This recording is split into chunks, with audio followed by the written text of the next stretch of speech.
जैसे ही सूरज उगा, चिड़ियों ने गाना शुरू कर दिया। रामू जाग गया। वो एक गरीब किसान था। हर दिन की तरह वो अपने खेत में काम करने चला गया। रामू बहुत मेहनती था। वो अपने खेत और जानवरों से बहुत प्यार करता था। बहुत प्यार था। मैंने अपनी गायों को चारा डाला, अपनी मुर्गियों को दाना भी दिया। मुर्गियां इधर उधर भाग रही थीं, जमीन पर दाना चुग रही थीं। रामू को अपने काम में बहुत खुशी मिलती थी। वो जानता था कि उसकी मेहनत ही उसका फल देगी। अचानक रामू की नजर एक अजीब चीज पर पड़ी।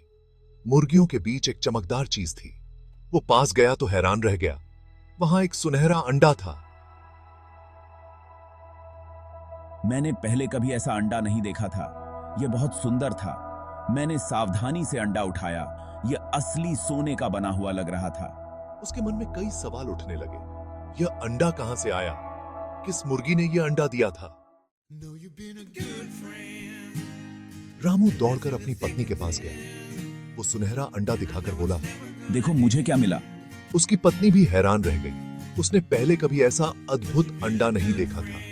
रामू की पत्नी समझदार थी। उसने कहा, यह अंडा जरूर अनोखा होगा।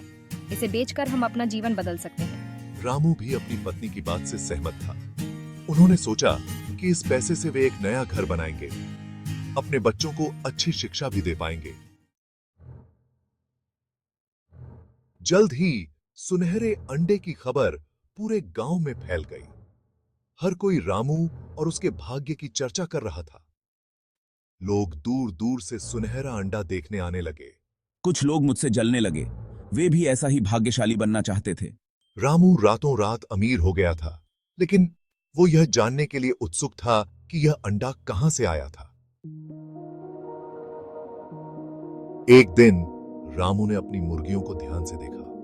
वो यह जानना चाहता था कि उनमें से कौन सी मुर्गी सुनहरा अंडा देती है। तभी उसकी नजर एक मुर्गी पर पड़ी। यह मुर्गी थोड़ी अलग दिखती थी। उसके पंख चमकदार थे और उसकी आंखें चमक रही थीं। रामू को समझ आ गया कि यह कोई साधारण मुर्गी नहीं है। यह एक जादुई मुर्गी थी। रामू को एहसास हुआ कि सच्ची खुशी धन से नहीं, बल्कि ईमानदारी से मिलती है। रामू ने फैसला किया कि वो अब और सुनहरे अंडे नहीं बेचेगा। वो समझ गया था कि सच्ची खुशी मेहनत और ईमानदारी से मिलती है। मैंने लोगों को बताया कि जादुई मुर्गी एक उपहार है। मैंने लोगों को सिखाया कि लालच बुरी बला है। गांव वाले रामू की बात समझ गए। वे सब अपनी गलती मानकर खुश हो गए। रामू फिर से एक साधारण किसान बन गया।